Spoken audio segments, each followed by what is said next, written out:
Welcome to The Explainer. Today, we are unmasking the anonymous and looking at the dual track of digital asset recovery.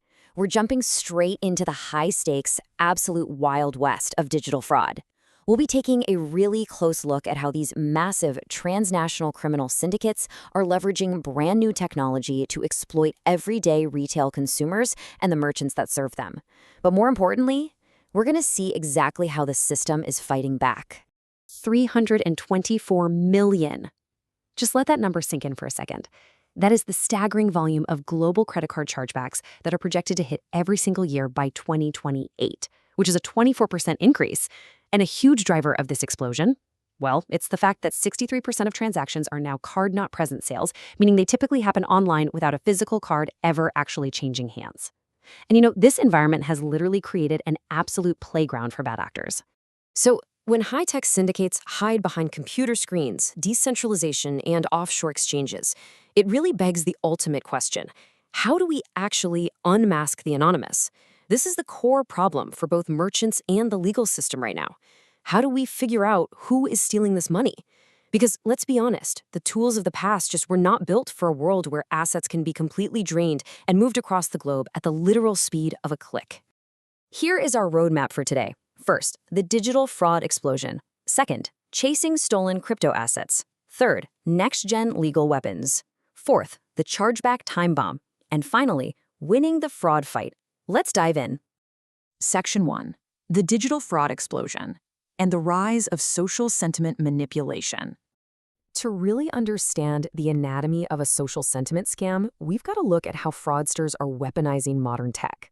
You see, financial platforms today use natural language processing, or NLP, to scrape data from networks like X and Facebook to gauge how people feel about a stock. Well, fraudsters completely exploit those exact tools. They literally fabricate artificial social trends. They'll inject totally fake celebrity endorsements into the ecosystem.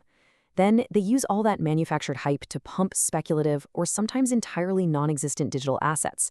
They trick investors and rapidly drain their savings before anybody even realizes the asset was a total mirage. It's wild. As the global asset recovery protocols point out, these fraudulent enterprises operate across multiple digital vectors, leveraging advanced technologies to deceive investors and rapidly deplete their savings. And this perfectly captures why our traditional reactive measures just aren't cutting it anymore. These bad actors are hitting multiple channels all at once. By the time a victim realizes they've been scammed, those assets have usually tumbled through a dozen anonymous wallets.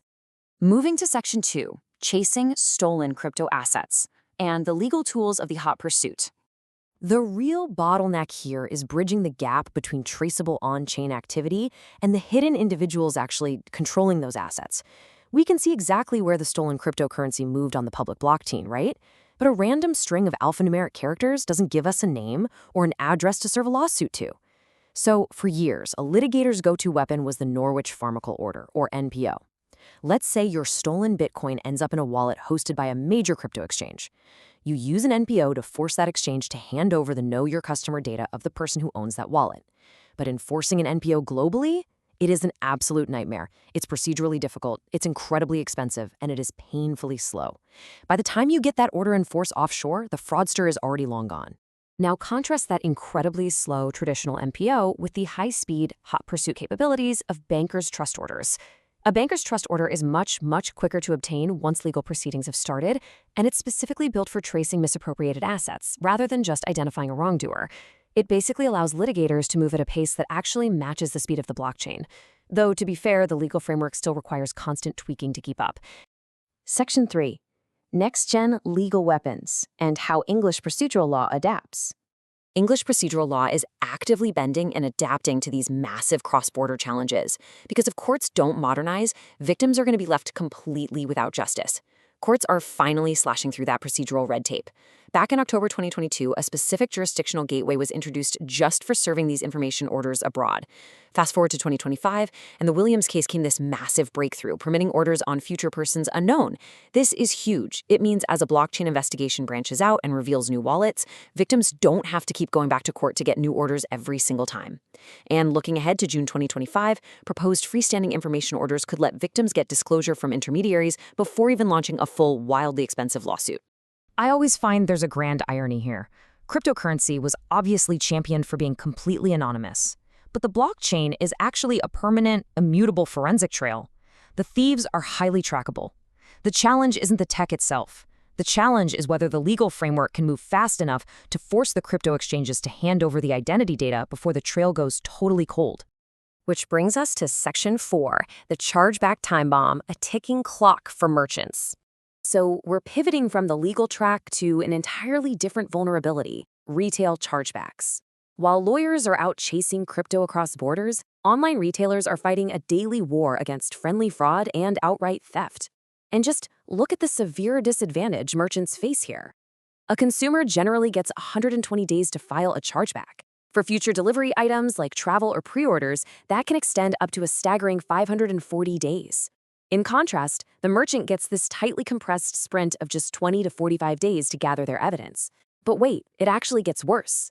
Because of the time it takes for banks to notify the merchant and for internal teams to review the case, that response window effectively drops to just 10 to 30 usable days. Put yourself in their shoes for a second. Imagine seeing a massive, unexpected chargeback hit your business. You're scrambling to find shipping confirmations, chat logs, billing details, and then you realize internal bottlenecks just cost you the case because the clock ran out. Because if you miss that response deadline, you forfeit the right to contest the dispute entirely. None. Zero grace period. You lose the product, you lose the revenue, and on top of that, you absorb the chargeback fees, which are often over $100 per dispute. It's brutal.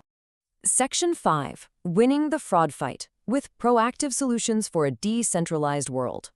To solve this dual-track crisis, everyone is heavily leaning into proactive strategies. Because reacting to fraud after the money is already gone, that is a losing game. The future is absolutely about early intervention. Step 1, early legal investigation via those proposed freestanding information orders for rapid data gathering. Step 2, merchants implementing crystal clear billing descriptors. Just making sure your company's actual recognizable name appears on a credit card statement stops so much friendly fraud in its tracks. And step 3, which is probably the most powerful, utilizing invisible pre-checkout security like behavioral analytics. This flags abnormal navigation patterns before a fraudulent purchase can even happen. And the good news? Consumers actually welcome this kind of invisible background protection. The data totally speaks for itself here. 76% of people trust physical biometrics, like fingerprint or face scans, and 72% trust behavioral biometrics, which literally analyzes how you type, how you scroll, and how you navigate a site to make sure you are who you say you are. Consumers definitely want top-tier security. They just don't want it to bog down their checkout experience. So I want to leave you with this final, provocative thought to chew on. In a decentralized world where fraud literally moves at the speed of a click, who will ultimately hold the power to protect your digital identity and your assets? As the laws slowly adapt with new tools like orders against future persons unknown, and as merchants start scaling up AI and behavioral biometrics, our lines of defense are constantly shifting. In this insanely fast-paced digital frontier, simply staying informed isn't just a competitive advantage anymore. It is your absolute best protection. Thanks for joining me on this explainer, and keep learning.